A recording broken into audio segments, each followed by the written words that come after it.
نحمده ونستعينه ونستغفره ونستهديه ونعوذ بالله من شرور أنفسنا ومن سيئات أعمالنا من يهده الله فلا مضل له ومن يضلله فلا هادي له أشهد أن لا إله إلا الله وحده لا شريك له وأشهد أن محمدا عبده ورسوله اللهم صل وسلم وبارك على سيدنا محمد وعلى آله وأصحابه ومن استنى بسنته إلى يوم الدين أما بعد قال رب اشرح لي صدري ويسر لي أمري واحلل عقدة من لساني يفقه قولي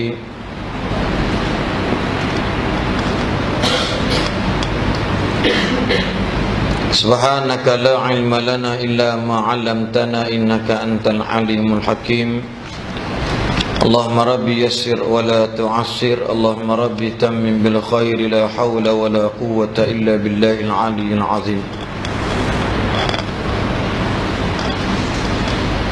قال الله تعالى أعوذ بالله من الشيطان الرجيم يا أيها الذين آمنوا اتقوا الله ولتنظر نفس ما قدمت لغد واتقوا الله إن الله خبير بما تعملون ولا تكونوا كالذين نسوا الله فأنساهم أنفسهم أولئك هم الفاسقون صدق الله العظيم.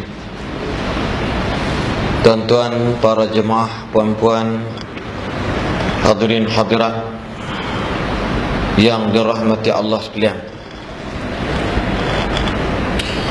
alhamdulillah, syukur kita kehadirat Allah Subhanahu wa taala kerana dengan limpah dan kurnianya maka pada malam ini berkesempatan masa yang ada yang mana sepatutnya bukan penceramah malam ini saya tapi orang lain, tapi saya ni suka mencelah-celah orang tak datang meninggal, saya lah bergantinya. Ini contoh sebab nak komitmen tu memang payah. Saya ni si tahulah. Kadang-kadang nak marah dengan dia 3-4 kali SMS tak faham-faham. Tapi pasal minat tu alhamdulillah ya. Dan saya rasa seronok sebab masjid ataupun surah at-taqwa ni sesuai dengan nama taqwa dia. Siapa yang bincang bubuh nama taqwa pun tak tahulah. Sebab program-program ilmunya banyak berkumandang di sekurau ini alhamdulillah. Yang ni moga-moga mereka yang letak nama taqwa dan mereka membina, mengasas, menderma, menyumbang tenaga minda dan sebagainya akan mendapat kebaikan. Apatah lagi kalau mereka sekarang sedang berada di alam perkuburan. Moga mereka mendapat kebaikan daripada Allah Subhanahu wa taala setiap inci. Lepas tu kalau kita lihat dalam peristiwa Isra' Mi'raj baru-baru ni, ada di sana tergolong di kalangan yang mula-mula peristiwa hadis sahih Muslim, iaitu seseorang yang menanam kemudian terus tumbuh, wa hasaduhu wa zara'uhu wa hasadu maknanya dituai, ditanam, tak ada nak tanam sebelah, dah naik dah benih dia, dah boleh tuai. Dari tuai tu nak kelih belah kanan, dah tumbuh pula lagi buah. Maknanya Nabi pun nak heran, apa saya pula jadi macam ni. Malaikat ditanya, Jibril ditanya oleh Nabi, iaitu inilah orang yang fi sabilillah. Sabilillah tuan-tuan sekalian, iaitu orang yang berjuang jalan Allah, min amwalihim wa anfusihim, daripada harta mereka, daripada jiwa mereka untuk jihad fi sabilillah. Dan kita doakan moga-moga insya-Allah ya, negara Mesir sekarang ni Dr. Morsi, doktor nuklear engineering yang memenangi dalam pilihan raya, tapi belum diputuskan lagi 30 hari bulan Jun ni itu dapat 50 lebih undian. Jadi bahawa ni pun kita dapat maklumat kekacauan. Tentera pula kata ya, tak boleh diisyah lagi sebab Husni Mubarak sedang tenat. Saya pun tak faham apa kaitan Husni Mubarak dengan, saya ingat Husni ni ibarat macam Tuhan bagi orang Mesir kot. Ya, semalam saya Syah dah meninggal dah dalam ceramah semalam, rupanya belum. Ya, Saya dapat maklumat dah meninggal. Saya berceramah semalam, saya kata dah meninggal. Orang terkejut semua. Apa belum meninggal lagi? Panjang orang tua tu. Kita doakan, bahkan wajib tuan-tuan doa supaya ikhwan muslimin, pengasasnya Syahid Imam Sa'al Bana dah bagi tahu dah. Perjuangan fisabilillah ini bukan makan masa untuk menang besok, tapi akan menang pada masa akan datang. Bila bukan kerja kita, tapi apa kita buat itu dipersoalkan Allah. Bagaimana seekor burung, riwayat Israiliyah, kita boleh cerita dan berikan satu mau'izah ataupun satu orang kata apa, satu renungan lah kepada kita. Bila Nabi Ibrahim dibakar, lalu ada burung yang datang, kemudian dia ulang alik ambil air dekat sungai ataupun dekat sungai Nil lah, sungai laut, dia bawa dengan bawa. Ada kata burung kelicak, burung cak raya, yang kat kampung cak raya lah. Sini tak tahu cak benda sini, ya cak keting tak tahulah buang. Ulang alik daripada sungai ataupun laut, buah dekat paruh, pergi buang air ke atas api. Nabi Ibrahim kena bakar. Ulang kat beribu kali, api tetap tak padam. So Q&A berlaku antara malaikat dengan burung tadi. Wahai burung, saya tengok awak ni berulang alik dah beribu kali dah, api takkan padam kalau setakat air banyak tu kau bawa. Maka kata burung, wahai tuan, saya tak kisahlah padam tak padam, tapi saya kisah nanti bila saya mati, Tuhan tanya, what do you do? Apa yang telah kamu buat untuk padamkan api Nabi yang bakar Nabi Ibrahim? Padam tak padam bukan kerja saya, kerja Allah.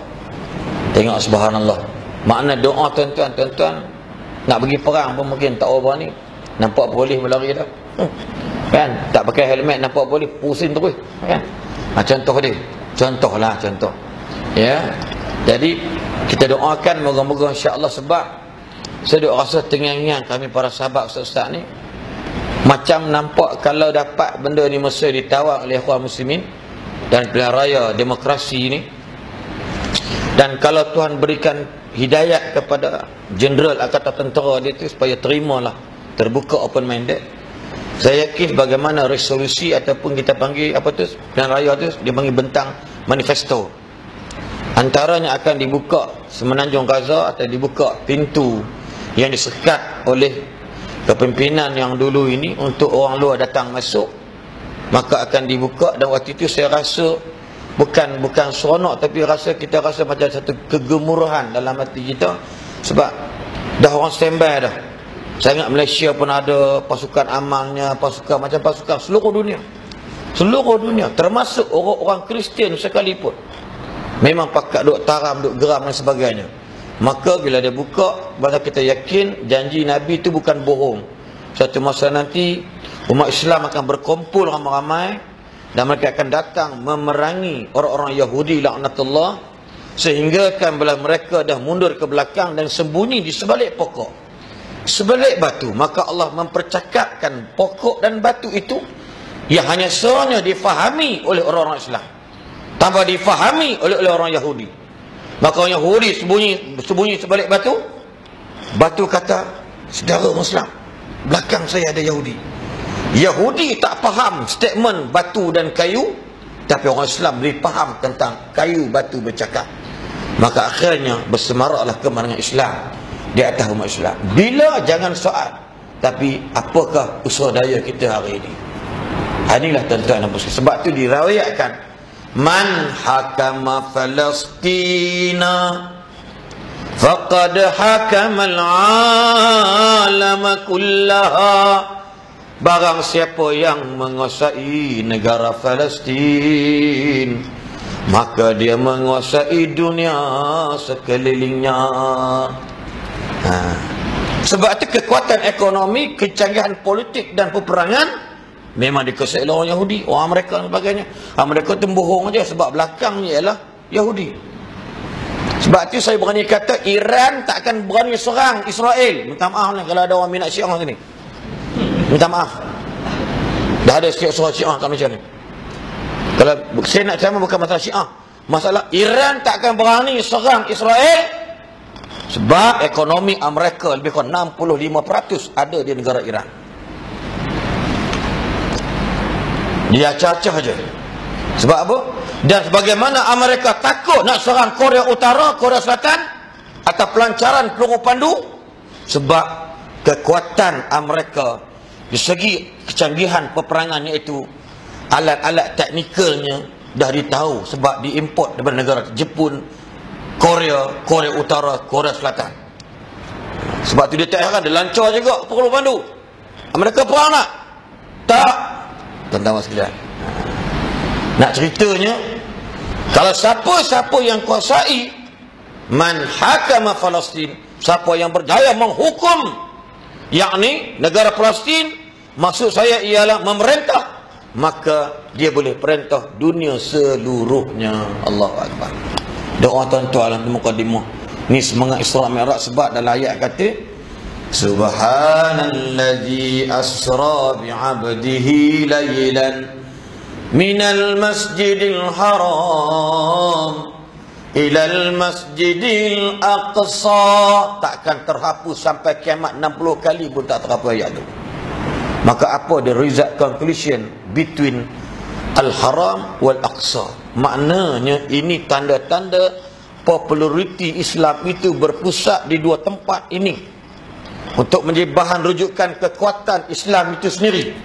Maka tuan-tuan kita doakan, insya-Allah kita tidak menyokong mana-mana ya parti di di Mesir, tetapi menurut manifesto mereka ialah, dan bagi saya sendiri pun ditarbiah daripada sekolah menengah sampai sekarang pun, yakni bagaimana peranan dan kefahaman ikhwanul muslimin, insya-Allah tuan-tuan. Ulama-ulama kita baca kitab dah ni, semua orang ni, Syed Qutb, Syekh Muhammad Abduh, Syed Sabiq, Mustafa Masyhur, yang tuan-tuan baca gerakan Islam di Malaysia ini, ialah buku-buku yang dijuru pandu oleh karangan para ulama-ulama di sini. Termasuk Yusuf Al-Qaradawi pun, walau menjadi presiden Kesatuan Ulama Sedunia sekalipun, dia juga menjadi bahan rujuk daripada ikhwan muslimin, dan dia juga merujuk daripada ikhwan, walaupun dibuang, tidak boleh balik ke negara asal, duduk di negara-negara tengah, Arab dan sebagainya. Muslim-muslimat yang dirahmati sekalian, itu ceritalah, ni cerita semangat. Doalah sempena Isra dan Mi'raj. Tuan-tuan sekalian, saya malam ni saya tanya nak cakap ceramah apa ni. Kata sahabat kita, ustaz ceramah apa benda.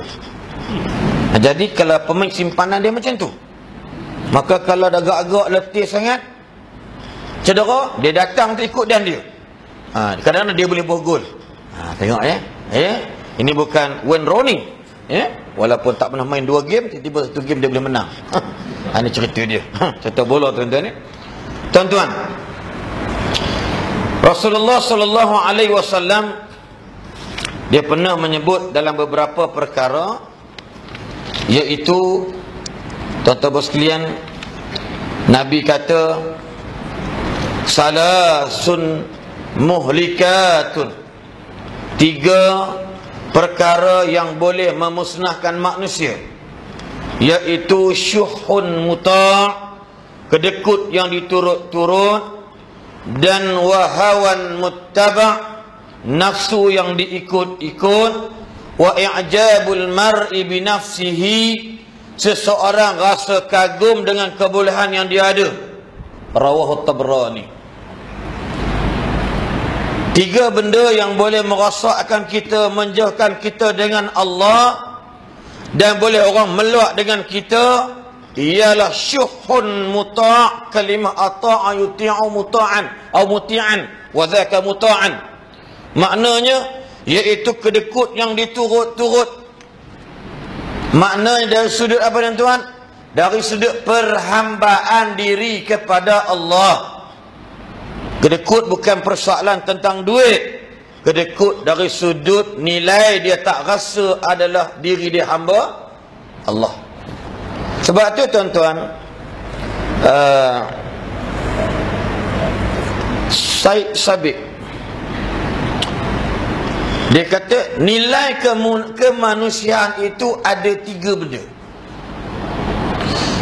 If you say you are people, you are manusia, maka kena ada 3. Yang pertama apa?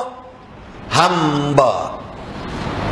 Yang pertama hamba. Yang kedua apa? Khalifah. Yang ketiga apa? Du'atun. Maknanya dakwah. Yang pertama, you kata you manusia. You kena ingat, you adalah milik Allah. Jawatan you besar, milik Allah. Pangkat besar, milik Allah. Sebab apa sahaja yang Tuhan bagi kurnia kepada kita, semuanya adalah milik Allah. Dan bagaimana orang yang rasa tak jadi milik Allah? Maka contoh cuba tengok Isra' Mi'raj baru lepas. Sebelum Nabi naik jumpa Allah, Nabi diseret atau dibawa mas ke Telaga Zamzam. Nabi dimasuk operation theater, bedah Nabi punya dada daripada nahar sini sampai ke lubang dada, dari riwayat hadis sahih sebut. Dibelah, diambilnya hati Nabi, ditengok ada sekelumit kotor, dia masukkan, ada riwayat mengatakan dua, iman dan hikmah. Riwayat yang hasan mengatakan iman, ilmu dan hikmah. Dua-dua sama. Sebab hikmah itu ilmu, ilmu itu hikmah. Iman yakni akidah, kepercayaan dan keyakinan. Jadi tuan-tuan, nak jumpa Allah, nak rasa jadi milik Allah, hati orang tu mesti bersih. Itu Nabi sendiri. Persoalan macam mana kita yang hari-hari ni nak jumpa Allah. Sebab tu dalam hidup kita, rukun hidup, rukun mati. Dalam Islam, orang yang mula nak hidup, dia mesti mengucap La ilaha illallah. Disebabkan jiwanya bersih, baru beranak, baru lahir, maka atuk dia, ustaz kat kampung tu, boleh tolong wakil sebut Allahu Akbar, Allahu Akbar, asyhadu an la ilaha illallah. Budak tu akan dimasukkan dalam hati melalui proses pendengaran. Ya, sebab tu Nabi tak lekang doa tiap-tiap pagi petang 3 kali. Allahumma afini fi badani, Allahumma afini fi sam'i, Allahumma afini fi basari. Ya Allah, Engkau sihatkanlah tubuh badanku. Dah lah tu, dah lah, cukup lah tu. Dia tambah lagi, Engkau sihatkanlah pendengaranku, Engkau sihatkanlah mataku. Sebab apa? Sebab mata telinga inilah yang menenggelamkan hati manusia, bertuhankan nafsu. Nabi ada tumpuk sekelumit hitam, dibuang dibersih dengan air Zam-Zam. Air Zam-Zam. Kemudian dimasukkan iman, dimasukkan hikmah, dimasukkan ilmu. 3 kombinasi ini very very important thing in our life. Cukup penting. Tidak ada sesiapa yang boleh nak menafikan dan menidakkan 3 benda dalam hidup manusia. Sebab tak nak jadi syuhun muta', nafsu yang diturut tu turut. Tuan-tuan dan perempuan yang dirahmati sekalian, waktu baru ni ada orang perempuan, ustaz saya forum, ustaz tu mungkin terlajak cakap, dia duk cerita orang perempuan yang Nabi naik, perempuan, dia buatnya kartun, Nabi naik borak, dia bunyi sorok kan, mana ada borak bunyi macam tu, dia dinasuk Ultraman boleh lah. Lalu dia kata orang perempuan, dia kata sedang mencakar-cakar bukunya, maka begini, dia buat suara dengan emosi dia. Lalu kita buka soalan dengan SMS. Dia kata, ustaz duk ceramah tadi, asyik orang perempuan yang seksa. Tu. Orang lelaki tak jahat ke? Sila ustaz sering jawab. Aku yang kena jawab. Yang tu kurang hati tu, pengusi tu pun kadang-kadang betul dia ni orang tu ke, aku pula kena. Saya jawablah, ya. Jangan kecil hati orang perempuan banyak neraka. Saya kata, puan ke ahli neraka risau sangat? Itu cara kita lah. Kan? Gambaran. Sebab Nabi kata apa dia? Nabi kata, uritu bin nari fa idza aksaru ahlihan nisa. Aku dipertontonkan oleh Allah dalam neraka ahlinya banyak wanita. Bangun seorang ketua wanita, ya, bukan ketua wanita lemah pantai, itu cerita lain. Ini perempuan lah. Bangun seorang perempuan, ya Rasulullah, kia ho kia, bolo rada bolo, kia ho kia, kiu. Pasal apa perempuan banyak sangat? Apakah kerana la ya'budun Allah, yusyrikna billah, akan mereka ni tak sembah Allah, syirik dengan Allah? Nabi Allah, maka Nabi mudah je, yakfurnal insan wa yakfurnal ashir. Bukan pasal tak sembah Allah, bukan kerana syirik Allah, tetapi dua perkara. Apa dia ya Rasulullah? Mereka menafikan kebaikan suami mereka. Yang kedua, mereka memburuk-burukkan suami mereka. Maka Nabi tambah apa dia? Fa wallahi, demi Allah, jika seseorang perempuan marah kepada suaminya, faqalat wallahi ma ra'aitu minka khairan qattu. Bang, demi Allah, saya tak pernah tengok selama ni abang buat baik dengan cik. Siapa cakap? Nabi SAW. Itu sifat orang perempuan. Awas orang perempuan di tingkat atas. Maknanya kalau di atas ni, jangan dia marah suami dia. Yalah, selama ni abang tak pernah ni, saya hidup dengan abang ni kerana terpaksa je, tak pernah abang bagi apa gelang, tunjuk ketiak keluar. Nabi kata, wallahi, kalau dia mula marah suami dia, apa akan kata? Nabi sebut statement Nabi, terang jelas. Wallahi ma ra'aitu minka khairan qattu. Aku tak pernah tengok abang buat baik selama ni dengan saya. Maka batallah segala pengorbanan dia, maka dimasukkan api neraka walau dia semayang 1,000,000 rakaat sekalipun. Sebab yakfurnal ihsan wa yakfurnal ashir. Sebab apa? Sebab syuhun muta', yakni kedekut, apa nama ni, hawan muttaba', nafsu yang diikuti ikut. Tu asal dia. Banyak benar ni. Orang perempuan muda, ibu-ibu yang puan, Ustaz mana dah baca dah dia? Ramai rupanya. Bunyi pula.